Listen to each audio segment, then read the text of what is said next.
अगर आप एस्ट्रोनॉमी में रुचि रखते हो तो आपके लिए ही ये वीडियो है। इस वीडियो में हम बात करेंगे गैलेक्सी की और स्पेशली मिल्की वे गैलेक्सी की, जिसे हम होम गैलेक्सी भी कह सकते हैं।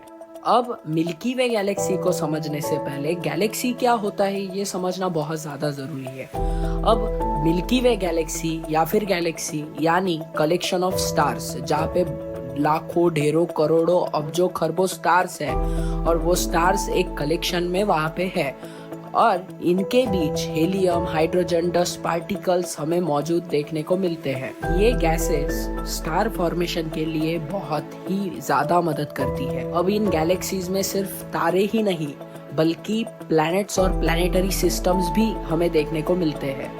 जैसे हम सोच सकते हैं हमारा सोलार सिस्टम मिल्की वे गैलेक्सी का एक छोटा सा पार्ट है। मतलब ये देखिए, सोचने वाली बात है। यानी इस चीज से हम अंदाजा लगा सकते हैं कि एक गैलेक्सी कितनी बड़ी हो सकती है।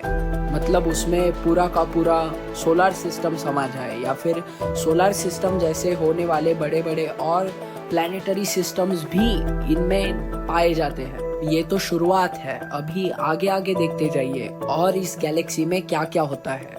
इतनी सारी चीजें गैलेक्सी में समाई हुई है, तो ये जो है मतलब जिन्होंने अपनी जगह ले रखी है, ये सब हो रहा है ग्रेविटी की वजह से। अब गैलेक्सी के सेंटर में पाई जाती है ग्रेविटी, बहुत ज्यादा मात्रा में ग्रेविटी पाई जाती है। ये सब हो रहा है वो है ब्लैक होल की वजह से। अब ब्लैक होल के बारे में यहाँ बात करना मतलब मेरा एक वीडियो बर्बाद हो जाएगा। उससे अच्छा ब्लैक होल के बारे में बात करेंगे अगली किसी वीडियो में। इतनी बात आपको याद रखना जरूरी है कि जो ब्लैक होल होता है उसमें इतनी ग्रेविटी पावर है कि वो आसपास होने वाली चीज अट्रैक्ट करके अपने अंदर समा सकता है। अब इनमें तारे, एस्ट्रॉइड्स, प्लैनेट्स और कॉमेट्स, वो किसी को नहीं छोड़ता। ब्लैक होल को हम मॉन्स्टर की तरह कंसीडर कर सकते हैं कि बस वो निगलना चाहता है, सब कुछ निगलना चाहता है। और ऐसे ढेरों लाखों ब्लैक होल्स हमें स्पेस में देखने को मिलते हैं। अब आप सोच रहे होंगे कि ये गैलेक्सी है इतनी सारी, तो ये कहाँ मौजूद है?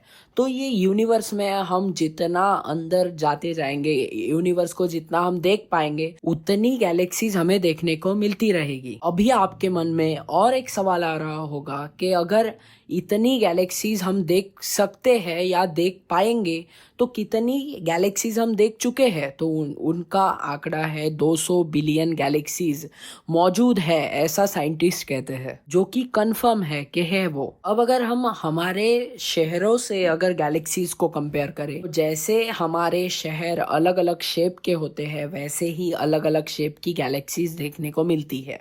अब इन गैलेक्सीज में जो चमक होती है, वो जो लाइट वहां से आ रही होती है, जो हमें फोटोज में अक्सर देखने को मिलती है, वो सभी उन तारों की चमक है जो उसमें समाये हुए हैं। अब अगर हमें गैलेक्सीज की फॉर्मेशन की प्रोसेस को अगर समझना है तो क्या हुआ था, ये कहानी है अर्ली यूनिवर्स की। अर्ली यूनिवर्स पे भी हम एक स्पेशल वीडियो बनाएंगे, लेकिन थोड़ा सा कॉन्टेक्स्ट यहाँ पे ज़रूरी है। तो अर्ली यूनिवर्स में क्या हुआ था, डस्ट के और गैसेस के क्लाउड्स बनना शुरू हो गए थे और उस समय में ग्रेविटी की वजह से वो सब कोलैप्स कर जाता था और कोलैप्स करने की वजह से स्टार्स का फॉर्मेशन होना शुरू हुआ। उसके बाद वो जो एक रोटेटिंग डिस्क तैयार हो जाती थी ग्रेविटी की वजह से उन डस्ट पार्टिकल्स में, और उस वजह से गैलेक्सीज का फॉर्मेशन हुआ। अब ये गैलेक्सीज ऐसा ग्रेविटिक सिस्टम है जो डस्ट पार्टिकल्स को स्टार्स में कन्वर्ट कर देता है। सभी स्कूल में कार्बन, नाइट्रोजन, ऑक्सीजन, इन सब गैसेस का नाम तो सुनते ही होंगे। तो इन्हीं गैसेस से बनते हैं स्टार्स, या फिर ये जो डस्ट पार्टिकल से स्टार बनते हैं, ये इन्हीं गैसेस की प्रोसेस से होता है। यानी जो स्टार्स होते हैं वो बस चमकने का काम नहीं करते, दरअसल वो तो building blocks of the galaxies होते हैं। और सन भी तो एक स्टार है जो अर्थ को मदद करता है। अब बात आती है कि गैलेक्सी की एज क्या है। तो 13.8 बिलियन साल पहले यूनिवर्स का फॉर्मेशन हुआ था, ऐसा कहा जाता है। उसी कैलकुलेशन के साथ 13.6 बिलियन ईयर्स पहले हमें फॉर्मेशन देखने को मिलता है गैलेक्सीज का। अब तो मुझे लगता है मेरे साथ आप भी इस गैलेक्सी की कॉन्सेप्ट से फैमिलियर हो चुके हो। तो अभी हमारी होम गैलेक्सी को एक्सप्लोर करना ज़रूरी है। जी हाँ, होम गैलेक्सी यानी मिल्की वे गैलेक्सी, जिसमें हमारा सोलर सिस्टम है। अब अगर वीडियो के इस मोड पे आकर आप कंफ्यूज हो रहे हो तो मैं एक बात क्लियर कर दूँ। मैं आपको नेटवर्क समझाता हूँ। मैं वीडियो बना रहा हूँ, आप देख रहे हो, और मैं कहाँ बैठा हूँ? अर्थ पर। आप भी अर्थ पर।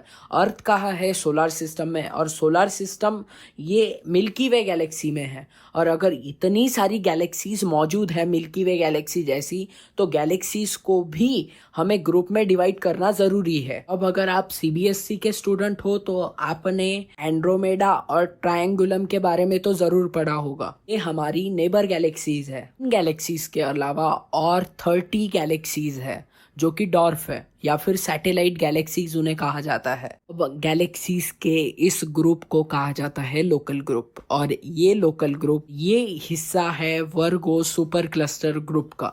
अब ये ग्रुप हिस्सा है 100 ग्रुप्स ऑफ गैलेक्सीज का, और इससे भी बड़ा और एक ग्रुप है जिनमें ये सुपर वर्गो क्लस्टर्ड ग्रुप आता है, वो है लैनिकेस सुपर क्लस्टर ग्रुप। यानी कंसेप्ट तो सिंपल है कि मतलब जैसे हम हमारा एड्रेस बताते हैं, हमारा कंट्री का नाम बताते हैं, हमारा स्टेट का नाम बताते हैं, हमारे सिटी का नाम बताते हैं, उसी तरह से ये हमारे मिल्की वे गैलेक्सी का एड्रेस है। लैनिकिया सुपर क्लस्टर के आगे ग्रुप आता है, वो है यूनिवर्स। मिल्की वे गैलेक्सी के डिस्क का डायमीटर अगर आपको जानना है तो वो है करीबन 1,00,000 लाइट ईयर्स। अब मिल्की वे गैलेक्सी में सबसे इम्पोर्टेंट है उसमें बसने वाले लाखों स्टार्स या फिर खरबों अरबों स्टार्स, और उन्हीं में से एक है हमारा सन, जो कि अर्थ की climate, weather conditions, ocean current, seasons और तो फोटोसिंथेसिस जैसी मोस्ट इम्पोर्टेंट प्रोसेस में मदद करता है। और यही सन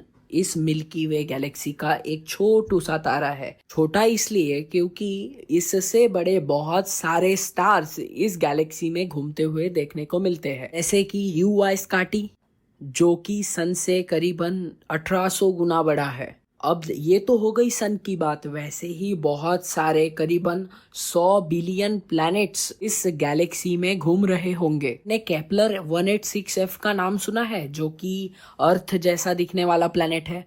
वैसे ही लाखों हजारों होंगे जो हमें नहीं पता। और तो एक और सिस्टम है जो मैंने नासा की एक वेबसाइट पे पढ़ा था, वो की था केपलर S444 सिस्टम, जो कि पूरा सोलर सिस्टम जैसा दिखने वाला सिस्टम है। अब मैं अगर आपको बोलूं कि गैलेक्सी भी घूमती है, तो ये बात सच है कि जो मिल्की वे गैलेक्सी है वो 210 किलोमीटर पर सेकेंड के हिसाब से घूमती है। फिर गैलेक्सी तो अकेले घूमेगी नहीं, उसमें जो समाया हुआ है या फिर स्थित है वो भी घूमेगा।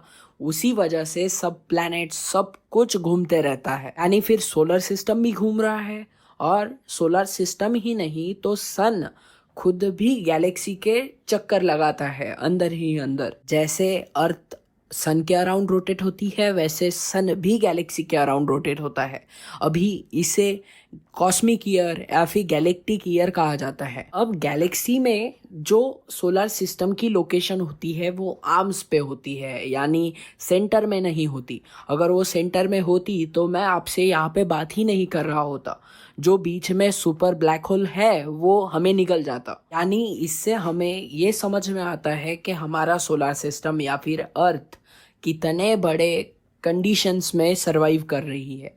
अगर पॉसिबिलिटीज़ गिनना चाहे तो ये सोलर सिस्टम डिस्टर्ब होने के बाद अगर मिल्की वे में अर्थ गुम जाए तो कितना बड़ा क्लाइमेटिक चेंज आ सकता है, या फिर बड़े बड़े स्टार्स से टकरा कर अर्थ खत्म भी हो सकती है। उसी तरह से सुपरनोवा, जो कि 5 टाइम्स बिगर होता है सन से, वो जब अपनी एंडिंग पीरियड पे होता है, वो अगर ब्लास्ट हो जाए और अर्थ से आकर टकरा जाए तो सब डिस्टर्ब कर दे सकता है। अब बात आती है कि ये जो अर्थ हमने बसाई है, इतनी बड़ी बड़ी बिल्डिंग्स बसाई है, इतना बड़ा बड़ा इंडस्ट्रियल चेंजेस आ रहे हैं और नई नई सरकारें आ रही है, डेवलपमेंट हो रहा है, क्या ये अभी कंटिन्यू रह पाएगा या फिर इस पे कोई आपदा आ सकती है? तो हाँ, ये जो मिल्की वे गैलेक्सीज है ये एक दूसरे से टकरा भी सकती है। अब मैं ये क्यों कह रहा हूँ, क्योंकि जो हमारी नेबर गैलेक्सी है एंड्रोमेडा, एंड्रोमेडा जो है वो 100 किलोमीटर पर सेकंड के हिसाब से मिल्की वे गैलेक्सी की ओर बढ़ रहा है। और एक दिन ऐसा भी आएगा कि दोनों एक दूसरे से स्ट्राइक कर जाएंगे। अब यहाँ पे कोई डरने वाली बात नहीं है, क्योंकि साइंटिस्ट का कहना है कि ये जब एक दूसरे से टकराएंगी तो ये एक दूसरे में मर हो जाएंगी और फिर होगा एक बड़ा धमाका। धमाका यानी बहुत सारे चेंजेस हमें देखने को मिलेंगे, या फिर ऐसा भी हो सकता है कि कुछ ना होकर बस थोड़े से चेंजेस आ जाए, अर्थ को धक्का भी ना लगे, या फिर हमें आसमान में कोई और नज़ारा देखने को मिल जाए। अब बात तो ऐसी है कि मतलब सन भी जो है वो ज़्यादा लाल हो गया या फिर उसकी एक्सट्रीम रेड स्टेज में आ गया तो फिर ये भी खुद को एक्सप्लोड कर लेगा। लेकिन ये सभी चीज़ें अभी नहीं होने वाली है, इसके लिए बहुत ज़्यादा टाइम बाकी है। यानी हमारी अगली जनरेशन कहीं और स्पेस में कहीं और कोने में बैठकर ये सब एक्सप्लोजन इवेंट्स देख रही होंगी, या फिर इस इवेंट्स को न्यूज़ चैनल वाले एंजॉय कर रहे होंगे। तो वीडियो की इस एंड में आकर आप मुझे बताइए कि आपको मिल्की वे का ये सफ़र कैसा लगा। और मिल्की वे का तो पता नहीं या फिर गैलेक्सीज का तो पता नहीं, लेकिन मेरी वीडियोस कंटिन्यू आती रहेंगी, इसलिए आप सब्सक्राइब भी कर दीजिएगा। थैंक यू, मिलते हैं कल।